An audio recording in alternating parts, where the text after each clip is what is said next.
Hare Krishna, dear devotees, please accept our humble obeisances. All glories to Srila Prabhupada.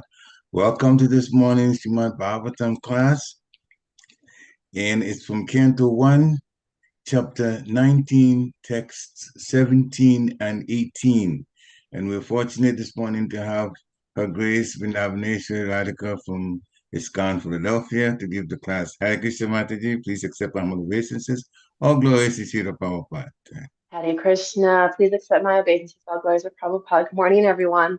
So we'll jump right in. Hare Krishna, it's all yours.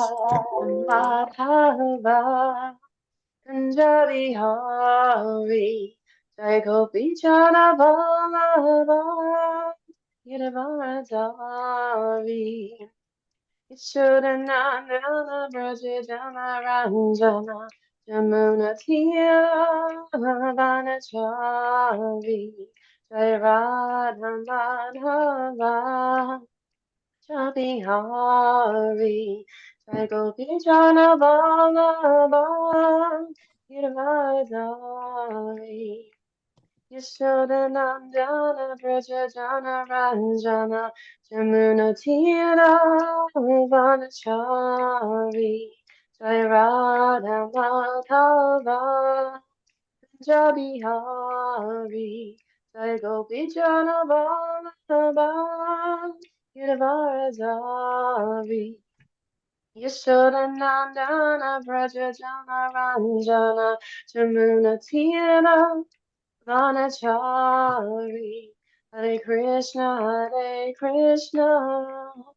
Krishna Krishna, Hare Hare, Hare Rama, Rama Hare Hare, Hare Krishna, Krishna Krishna, Hare Hare, Hare Rama, Rama Rama, Hare Hare. Jayam Vishnupad Paramahamsa Parivrajagacharya Asatari Sata His Divine Grace A.C. Bhaktivedanta Swami Srila Prabhupada Ki Jai. Jayam Vishnupad Paramahamsa Parivrajagacharya Asatari Sata His Divine Grace Srila Bhaktivedanta Saraswati Thakur Srila Prabhupada Ki Jai. Anantakota Vaishnava Vrinda Ki Jai. Namachari Srila Haridas Thakur Ki Jai. Prem Sikaho Sri Krishna Chaitanya Prabhu Nityananda Sri Advaita Gadara Shivasati Gaur Bhakta Vrinda Ki Jai. Radha Krishna Gopa Gopinath Shamakun Radhakun Girdhar Govardhan Ki Jai. Mayapurdam Ki Jai, Vrindavanam Ki Jai, Jamuna Devi Ki Jai, Ganga Devi Ki Jai, Tulsi Devi Ki Jai, Transcendental Book Distribution Ki Jai, ISKCON Harrisburg Ki Jai, Samavita Bhaktivinoda Ki Jai, Gaur Pramanande, Hari Bol. All glories the assembled devotees, Hare Krishna. All glories the assembled devotees, Hare Krishna. All glories the assembled devotees, Hare Krishna. All glories to Sri Guru and Sri Gauranga, Hari Hari Bol.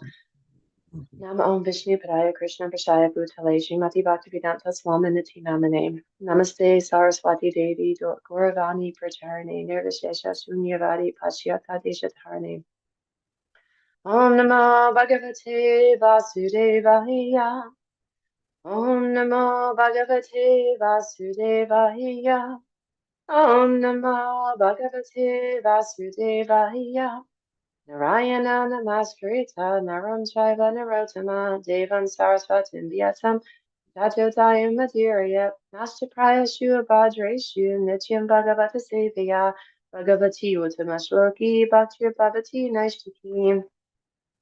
So we're gonna there's two verses for today. So we're gonna repeat the first verse together and go in as normal. And then I'll read the second verse after we go through the first verse. Yatishma Radaja Havashya Yukta Pachina Muleshu Kushesho Dira Udan Moko Dakshina Kula Aste Samudra Patyasva Sutanastya Bara Yatishman Radaja Yukta Pachina Muleshu Kushesho Dira Udan Moko Dakshina Kula Aste Samudra Patmyasva Suta Nascha Baraha Itishma Raja Havayasha Yukta Kachina Muleshu Kushesha Dira Udan Mukko Dakshina Kule Aste Samudra Patmya Sva Usuta Nastya Baraha. Anyone like to give it a go? Dhimaraja Vasaya Yukta Prachina Muleshu Kusheshu Dhira Udan Mukto Dakshina Kula Asti Samuda Patnya Swasuta Nyasta Para. Hare. Iti smaracha dvayavasaya yukta prachina muleshu kusheshu dhira udan mukho dakshina kula aste samudra pantya swasutan vastapara. Hare Krishna. Yeah. Would anyone else like to try? Give it a whirl. Good practice. One more person. One more person. Be brave and unmute. No one? No takers? All right. We'll just do word for word then. Iti, thus. Ma, as in the past. Raja, the king. Adyavashaya, perseverance. Yuktaha, being engaged. Prachina, eastern. Muleshu, with the roots. Kusheshu, on a seat made of kushastra. Dhiraha, self-controlled. Udan mukha, facing the northern side. Dakshina, on the southern. Kule, bank. Ashte, situated. Samudra, the sea. Patnya, wife of the Ganges. Sva, own. Sutta, son. Nyasta, given over. Varaha, the charge of administration. Translation and purport by His Divine Grace, A.C. Bhaktivedanta Swami Srila Prabhupada Ki Jai. In perfect self-control, Maharaj Parikshit sat down on the seat of straw, with straw roots facing the east, placed on the southern bank of the Ganges, and he himself faced the north. Just previously, he had given charge of his kingdom over to his son. Purport. The river Ganges is celebrated as the wife of the sea. The seat of Kusha straw is considered to be sanctified if the straw is taken out of the earth complete with root, and if the root is pointed toward the east, it is considered to be auspicious. Facing the north is still more favorable for attaining spiritual success. Maharaj Parikshit handed over the charge of administration to his son before leaving home. He was thus fully equipped for all favorable conditions. So the next verse. Evam cha tasmin nara deva deve ayopaviste divi deva sangaha prashasya bhumao vayakyaran prashuner muda muhur dundubayas chanedu. Thus the king Maharaj Parikshit sat to fast until death. All the demigods of the higher planets praised the king's actions and in pleasure continually scattered flowers over the earth and beat celestial drums. Purport. Even up to the time of Maharaj Parikshit, there were interplanetary communications, and the news of Maharaj Parikshit's fasting until death to attain salvation reached the higher planets in the sky where the intelligent demigods live. The demigods are more luxurious than human beings, but all of them are obedient to the orders of the Supreme Lord. There is no one in the heavenly planets who is an atheist or non-believer. Thus, any devotee of the Lord on the surface of the earth is always praised by them. And in the case of Maharaj Parikshit, they were greatly delighted, and thus gave tokens of honor by scattering flowers over the earth and by beating celestial drums. A demigod takes pleasure in seeing someone go back to Godhead. He is always pleased with a devotee of the Lord, so much so that by his adidaivic powers, he may help the devotees in all respects, and by their actions, the Lord is pleased with them. There is an invisible chain of complete cooperation between the Lord, the demigods, and the devotees of the Lord on earth. Jai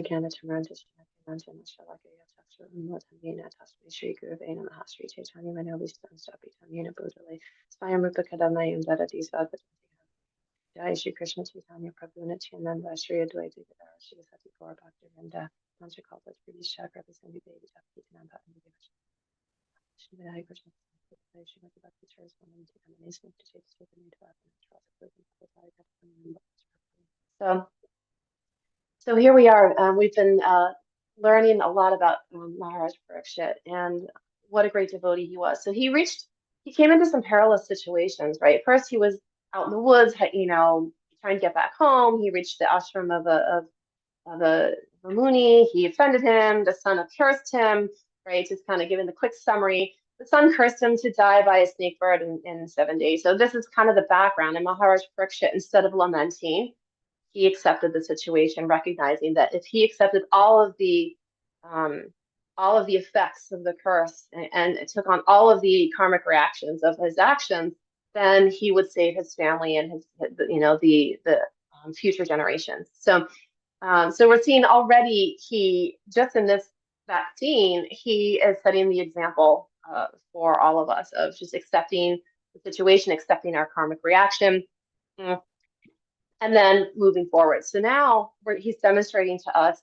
knowing that all this is unfolded, bitten by a snake bird, he knows he's going to die. He's setting the stage for the proper passing of a devotee. And not everyone gets to, most people, in fact, a lot of people don't get the, designation of, okay, this is going to happen and this is going to happen and you're going to die in 7 days. So here you go.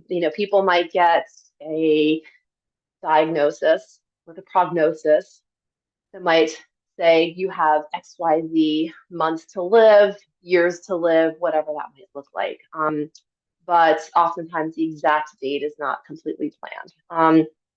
So in this instance, Maharaj Parikshit is really setting the example of what to do in that ideal situation. He knows he's going to die. Instead of lamenting and being in anxiety of, oh my God, what should I do? What should I do? I should just go out and enjoy. I should go out and, make sure my family are well taken care of. He does one thing that he needs to do. He secures his kingdom.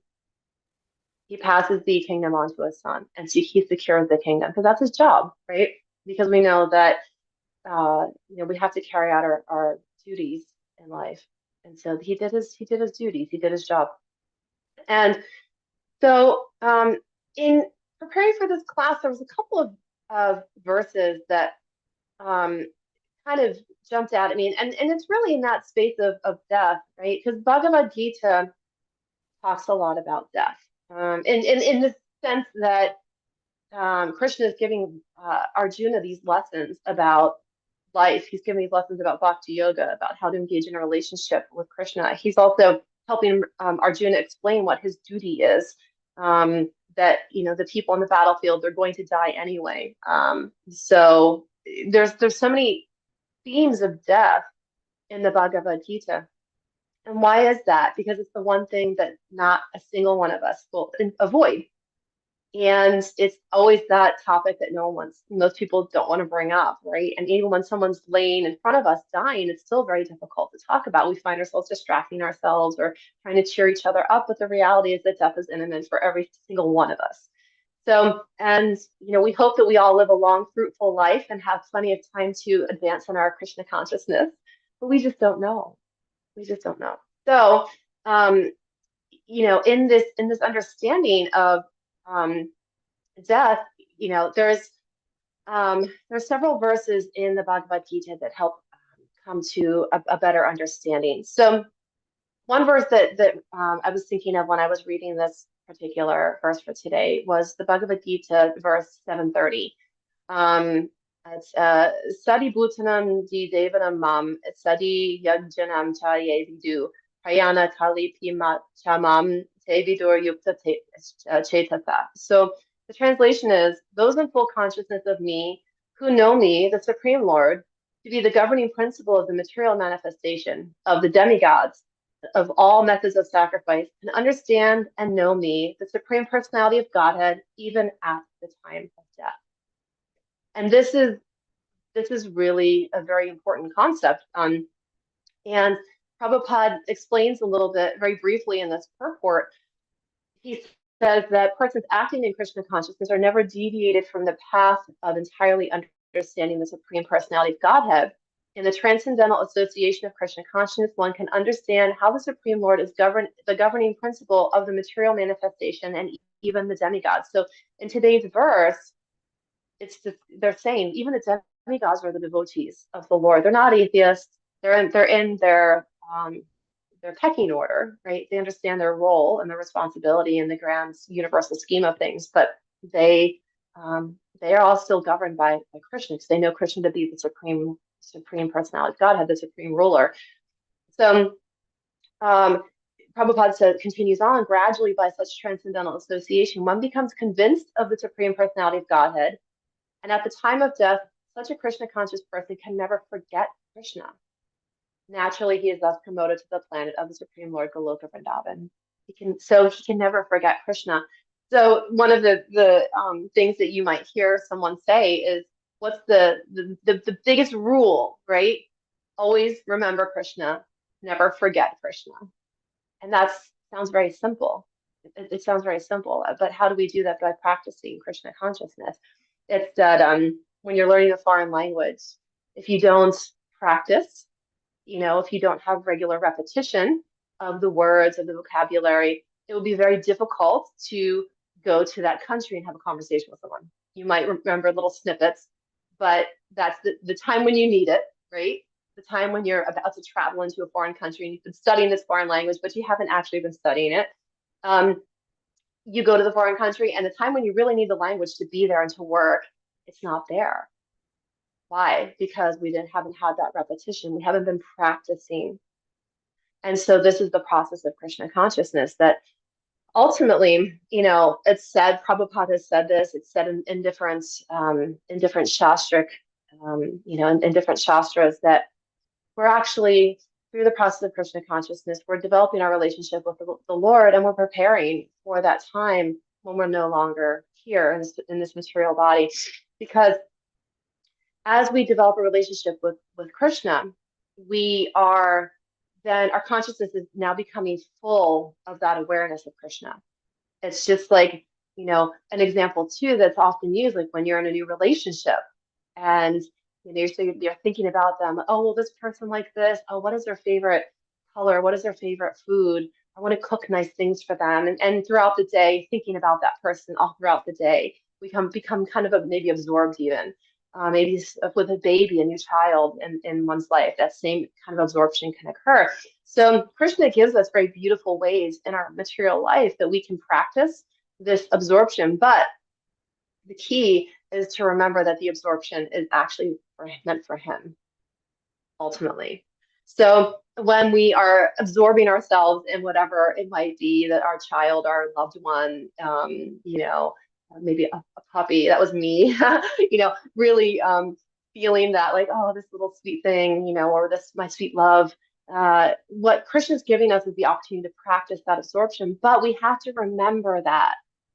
We have to remember that the absorption is not fully meant for, it's this practice so that we can remember Krishna. So when we're feeling absorbed in something, when we're feeling ourselves our mind being taken over by thinking about someone or something, a way that we can dovetail that is to think, actually, this is an opportunity for me to practice. I could be taking this energy of absorption into whatever this is and be remembering that these energies are actually for Krishna. That if I can be so absorbed in something here, if I can be so absorbed in this person or this activity or this animal, then I could be also absorbed in Krishna. And how do I do that? So how do I dovetail that mentality? How do I dovetail that absorption so that at the time of death, it's so simple. It's so simple.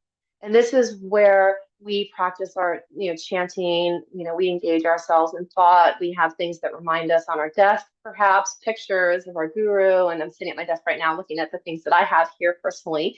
So that at the time of death, we are doing these things that will help us remember. And, devotees help each other out if they have the opportunity to be by someone's deathbed.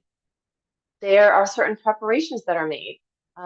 Putting tulsi on the person's body, having them drink a little bit of water from the Ganges, putting a little bit of dust from Vrindavan on their forehead. These are preparations, and then chanting in their ear. So, and then, so there's reading from Bhagavatam, reading from Bhagavad Gita. Why are devotees doing this for one another? Why are people doing this for one another? Because this is helping to remember Krishna in those last moments. All religions have some rite of death. This is what's called the rite of passing, the rite of death. Catholicism very much has the last rites. And the last rites are given in such a way that there's a very strong ritual around them. But the ritual is there to as a prayer to God, please take the soul. But it's also a prayer over the person to have them, to help them, to cleanse them, to help their consciousness, remember God at that time of passing. And so these rites of death are there in all different paths, not just here. And we can see with Maharaj Parikshit, he's taking this, he is doing all the preparations. He knows he has to, in this time, in this yuga, getting the kusha grass, taking the roots, placing them, to the east, sitting facing the north. These are things that are even described in Bhagavad Gita about how one should leave their body.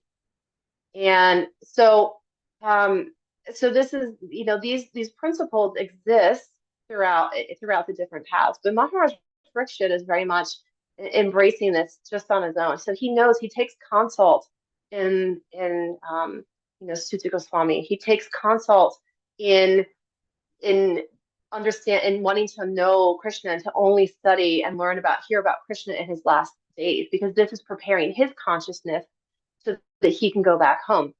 And this is understanding. This is knowledge. This deep understanding, this divya, this knowledge that's really helping us, to prepare. So in Bhagavad Gita, it also says in the 8th chapter, whatever state of being one remembers when he quits his body, the state he will attain. This is the state that he will attain without fail. So we have to remember, and Maharaj Parikshit is taking very, very careful steps to make sure that his consciousness is properly situated, that his state of mind is properly situated. And Prabhupada explains it here, that the process of changing one's nature at the critical moment of death is here explained. A person who at the end of his life quits his body thinking of Krishna attains the transcendental nature of the Supreme Lord. But it is not true that a person who thinks of something other than Krishna attains the same transcendental state. And this is, even in Native American, if you've ever studied any Native American traditions, and my husband and I have both at different points in our life studied it, and we talk about it. And in the Native American tradition, oftentimes the elder, when they sense that they're ready to leave their body, and they will go off into the forest. And this is very similar to the Vedic sense too. In Vedic tradition, you go off to the forest to quit your body. That seems kind of extreme in this day and age, right? Well, no one's probably doing that. However, why is that done? Even animals do it. Animals will go off alone and die. Why is that? Well, for animals, is they don't want to hold back they don't want to hold back the pack or hold back the herd. With humans, it's also too that when one is dying, if their family is around them, lamenting and very attached, which is natural, right? We are at someone's deathbed. We are very sad. We don't want them to go. We are holding on, and that is going to pull someone's consciousness back to, oh, my family, oh, my family. What will they do? How will they be maintained? They will miss me. I will miss them. And this is so natural. So, Maharaj Parikshit knows that. And so he puts the kingdom under the control of his son. He properly situates the kingdom so it's well taken care of, but then he goes off.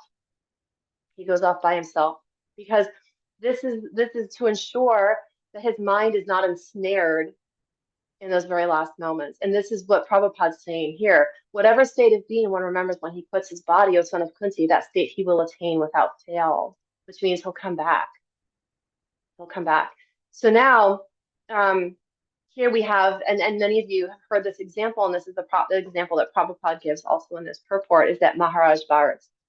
So Maharaj Bharat was a great devotee, great personality, but he had this deer that he was very attached to, this sweet little deer that he took in.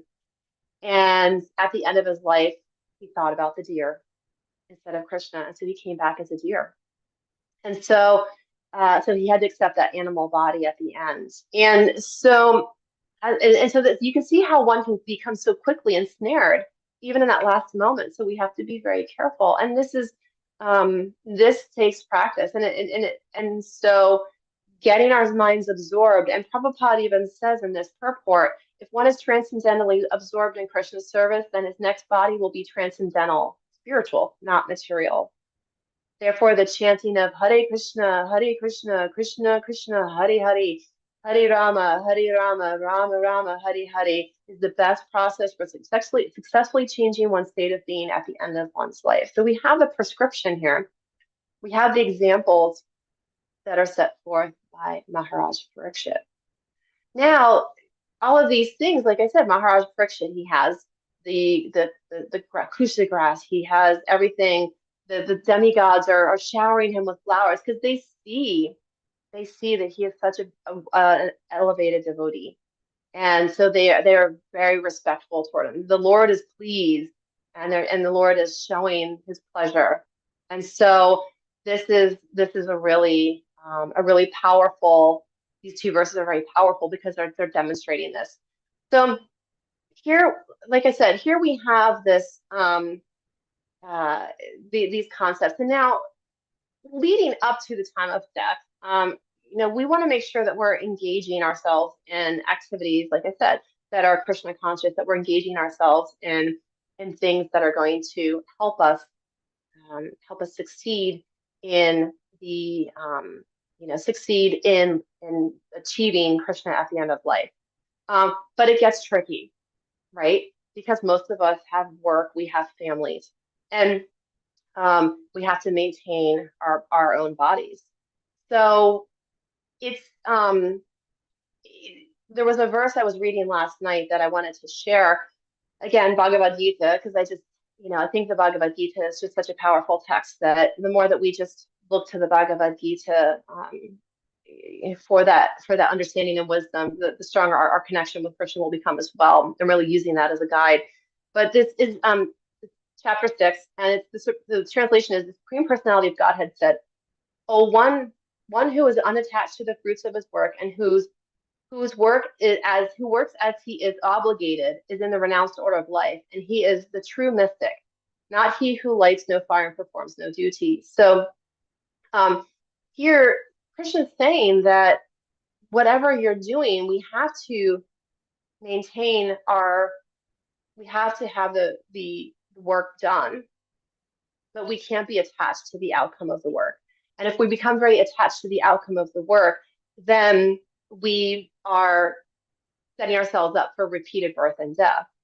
So we have to think that we can't just artificially withdraw ourselves either. And this is where it gets very tricky in balancing our material activities with spiritual activities. Is how do we balance the carrying out of material activities and also engaging in spiritual activities? And this is something I've been meditating on a lot lately. Is this concept of reflection, and without that reflection into our day-to-day life and our day-to-day mindset, we cannot have realization. So this is a simple process that we can take to, is just having that internal self-reflection.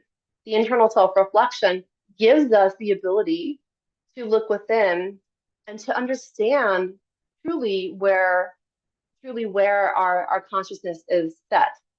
And our consciousness is set based on the things that we're doing, based on the thoughts that we have throughout the day. And we may find ourselves very split between material life and spiritual life. And maybe we find that we're kind of sitting in the middle in some limbo.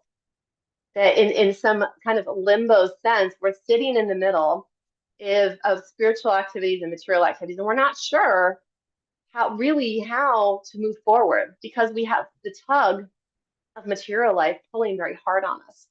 Yet we know that the spiritual life is really where we're going to find our fulfillment, where we're going to really find true joy and happiness. And so, the key to this is really finding ourselves in this space of reflection, to take an earnest look at the activities in our life and what is our mood as we approach them. What is the mood that how we approach our activities in our life? Are we approaching them in a space of I, me, my? Are we approaching them from a space of, I have control over this. I'm going to do this because this is, feels good to me. I want to obtain. I want to gain. Or are we approaching it from the mood of, I'm doing this to maintain my body, but nothing much more. And the nectar of the devotion. Yeah, I'm going to try and find this verse, but in the first verse of Nectar of Devotion, it states very clearly that we should only take what is our quota. And if we get to, it's not Nectar of Devotion, I'm sorry, Nectar of Instruction. I'm saying devotion, but I'm looking up instruction. If we get too engrossed in trying to overly satisfy our material senses, that's going to throw us deeper and deeper and deeper into material activities. If we have a true desire to engage in Krishna consciousness activities, then we need to think about what that looks like in our life, in the throes of day-to-day material activities. So how do we do that? We, like I said, we reflect, we look at each activity, we take inventory of the things that we're doing, and really try and understand how we can add more and more and more consciousness. This doesn't mean necessarily adding more service or doing this now, although doing service is very good. Service one is remembering Krishna and chanting. That is our first service. And I was in a class the other day that reminded me, he said, anybody that may be initiated, and even if you're not, your first service is your chanting on your beads, because your chanting is your service to your guru. It's because you promised to do that.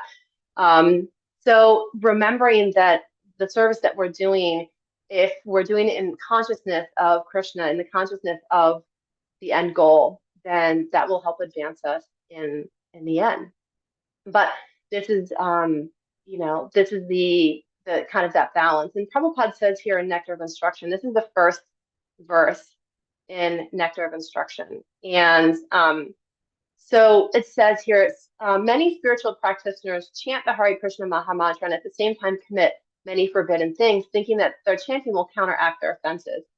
So, so we can be, chanting, but if we're then chanting and then we put our bead bag down and we go out and we're just, engaging in, thoughtlessly in the material activities, this is not preparing us and we're preparing our mind.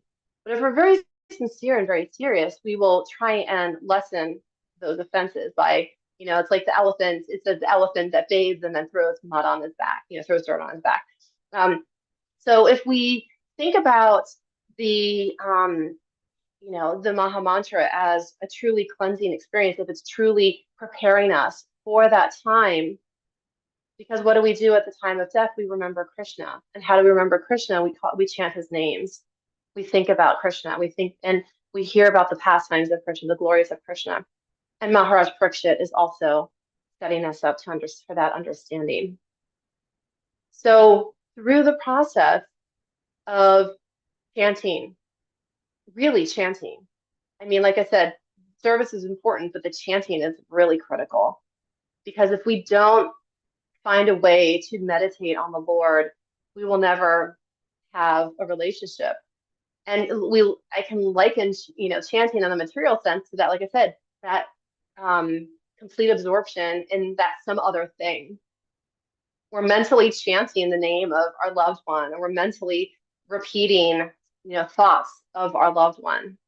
And the more that we can take that energy and put it into the thought of Krishna, even if we're thinking of our loved one in a sense of, their spirit soul, they have their own path forward.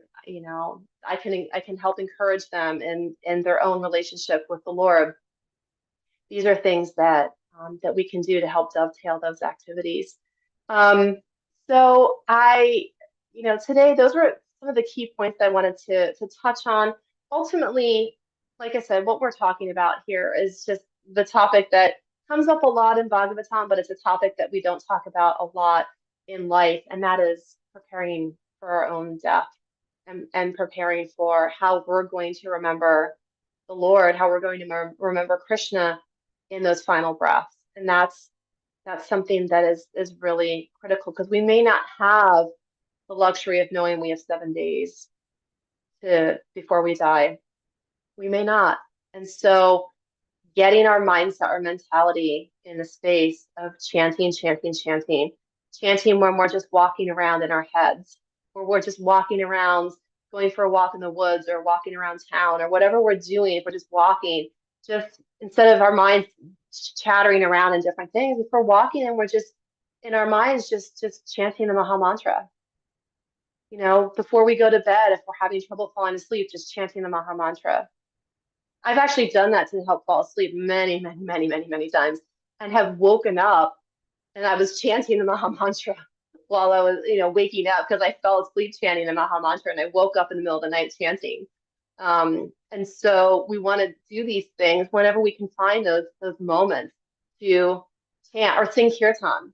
That's another thing. If you like to sing, I do kirtan, so I'm always singing different melodies in kirtan, and that also works, right? Because kirtan is melodic mantra. It's chanting the names of the Lord, but in melody, and that works. So we like to listen to kirtan or singing kirtan to ourselves. If there's a melody that just, an earworm, we can hear a song on the radio and it gets stuck in our head all day. But if we hear a melody and then chanting melody of kirtan, that gets stuck in our head all day.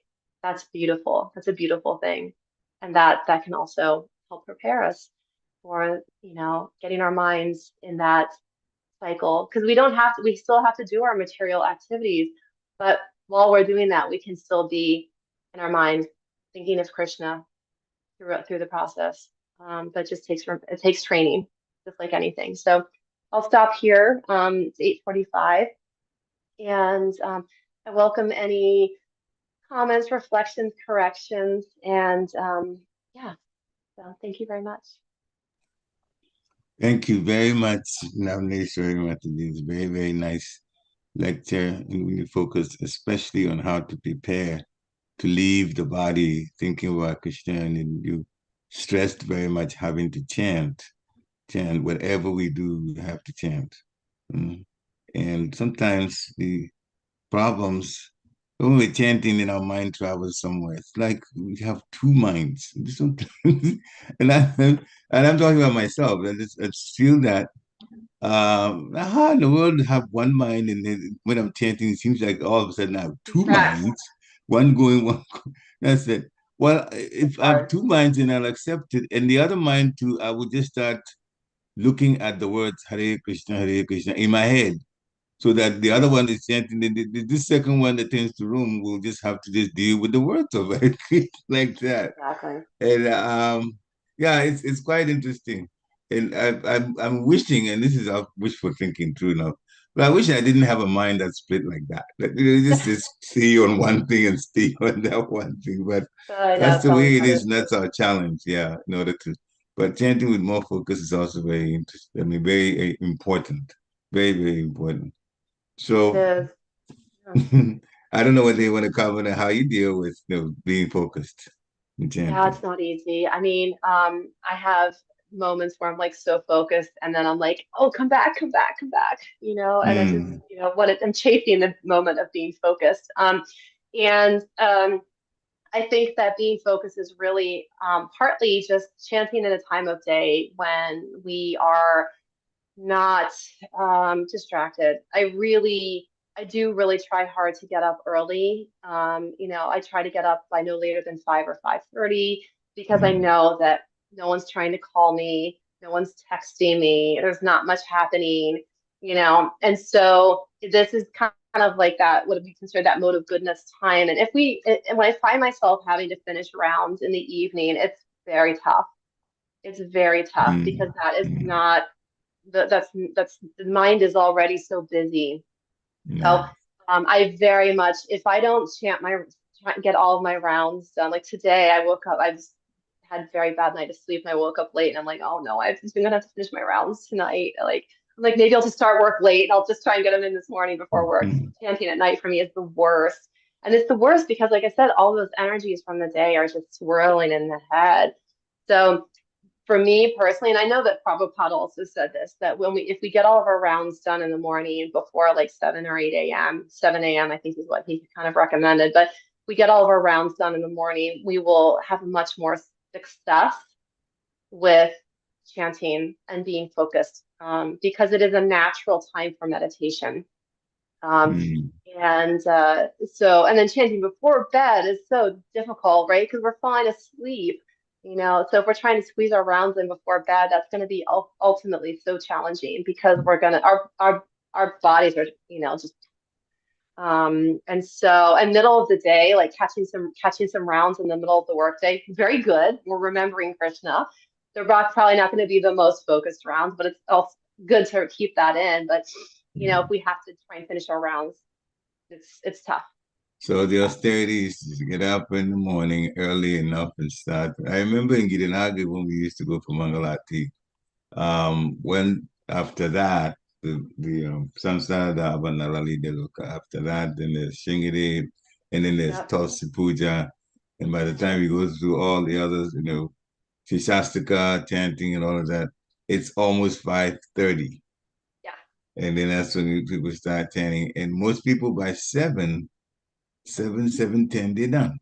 They're done. So, yeah. And the austerity starts the night before, honestly. If you don't go to bed early, you're never going to be able to train your body to get up early. Yeah. I know so many people that, go to bed at like 11 or 12 o'clock and they're trying to get up early to chant rounds and they struggle and then their body gets ill, because over time being in the health field, sleep deprivation is not the answer. You have to take the austerity in the beginning and at the nighttime. Go to bed at a reasonable hour. 9 o'clock seems crazy early. I go to bed at 8:45 every night.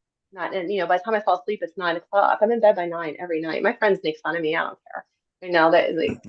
But for me, I'm up by like 5:15.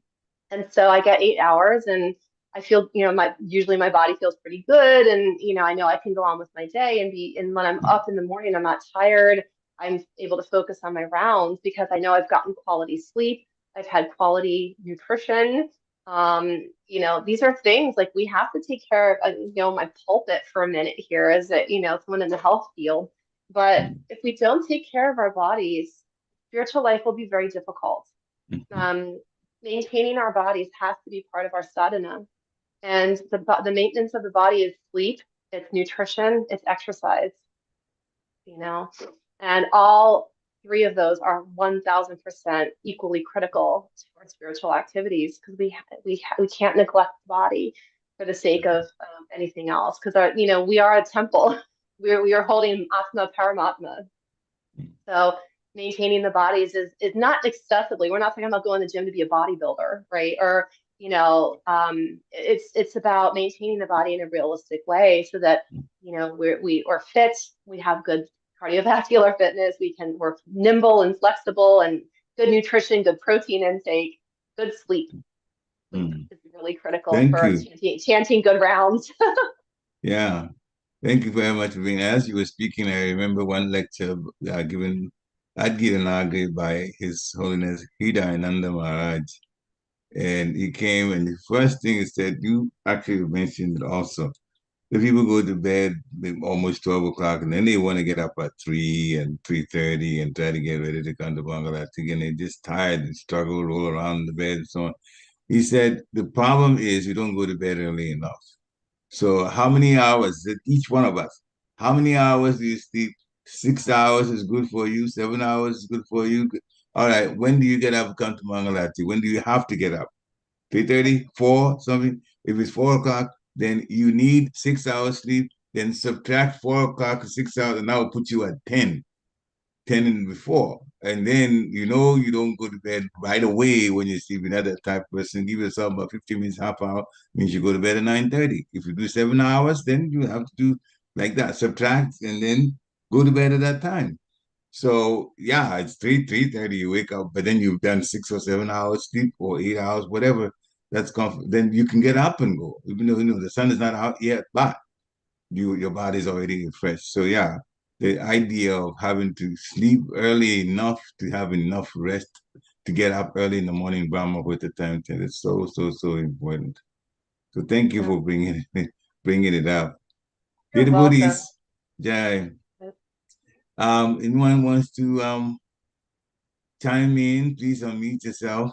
Anything, realizations, questions, Sarvanga takeaways? Sundari. Sarvanga Sundar Prabhu. Yes. Okay. Sarvanga Prabhu, go ahead. Hare Krishna, dear devotees, please accept Hare my Krishna. all glory to Prabhupada. Hare Krishna. So it was a beautiful class. I liked it so much.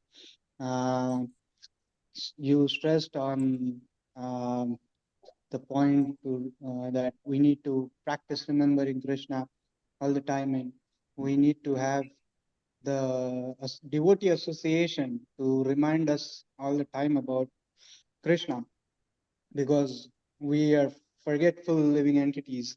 So we keep forgetting this thing. And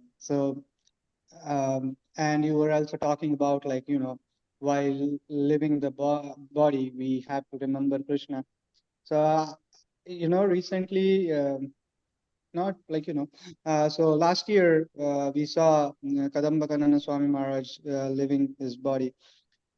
And Wow. like it was like, exemplary. And then from there, people were always talking that ISKCON doesn't just talk about how to live your life, but it also talks about how we, what we do when we are living this body. Yeah. So there is a video of Kadamba Kanana Swami Maharaj. There is like a 14 minutes video, and it was released just like, when he left his body, and after 15 days, there is a YouTube channel, Kadamba Foundation. And they released a video of Maharaj talking about, like, um, talking about like how strongly we should take Krishna consciousness. And it was like pretty, like, when he was leaving his body, he was like very frail, thin body. He was like, he was breathing so heavily, like, so it is just amazing to have such kind of devotees around. And uh, like, it is so much like it, I feel a duty to, like, why why can't we remember Krishna, or why can't we surrender? It's always a question, like, what's going on? So Yeah. one thing for me, it was the first, like, that was one thing I remember. This was, I had watched this video when it was released, and then recently one of the devotees shared with me again. I just remembered it when I was hearing your class. And today morning I was driving, so it's snowing pretty heavily today, Yes. and I Be was careful. driving. Yeah. So there was one devotee who messaged me like, where are you? Where are you driving or something? So I was like, yeah, I'm driving. I'm reaching somewhere. So that devotee tells me, okay, like, I'm praying for you. I'm remembering you all the time in my prayers. And I was like, I myself am not praying. I'm just looking at the road and, trying to groove my way around. And this devotee is praying for me. So I need to pray. So I started my nursing of prayers, and it completed. And I reached like, the like highway or a road where it is less traffic, and because of this, the snow is not like, getting out of the way. We have to still go through like Very a lot of slow. snow, big, heavy snow. So there my vehicle skids a little bit, like, but it again, like, comes on the path. And then at one point I'm going on a steep slope, and, you know my vehicle gets stuck there. And I'm like, Hare Krishna. So like, by Krishna's grace, there was no vehicle at the back. So I'm tried to, like, get into the get reversed, like trying to go forward, doing that, still not moving, like, nothing is happening. So by Krishna's grace, the snow shoveling, the big truck comes and Plows. it is shoveling the snow, and behind it I went. So, like, I was saved. So, like, we need devotees all the time around us to remind us that we need to pray to Krishna in every moment. At every moment, we forget. And we say that, like, how can we remember Krishna at the time of death if we are not able to remember Krishna in small situations? Yeah. Because at the time of death, they say the pain is so high that it is like 100 crabs, like, biting you at the time, not 100 but thousands. And, like, I have heard people, like, talking about one crab biting them, and it's like they are so much in the pain. So it's just, like, unbelievable. So it is going to be difficult. So we need the devotees all the time. And of course, the association, when we are associating, like, everything is acceptable. We are talking about different things. We're talking about, oh, what are the problems going on in your life? Okay, this is happening, office work, that thing, this thing. But we also need people to keep on reminding us that, like, we should remember Krishna. We should do Krishna Katha. We might be trying to chant together. Somehow we should help each other to serve somehow. Like, so yeah, that was my takeaway from today's class. It was amazing. And you also, towards the end, when you stress the point of chanting in the morning, I'm just, like, recently I'm getting to associate with some, elevated souls like Chandramouli Swami Maharaj, then or His Holiness Bhakti Vasudev Swami Maharaj. And I've seen that as soon as they wake up, the first thing they remember is to chant. And they chant so much, like, um, His Holiness Bhakti Vasudev Swami Maharaj chanted 48 rounds in the morning itself.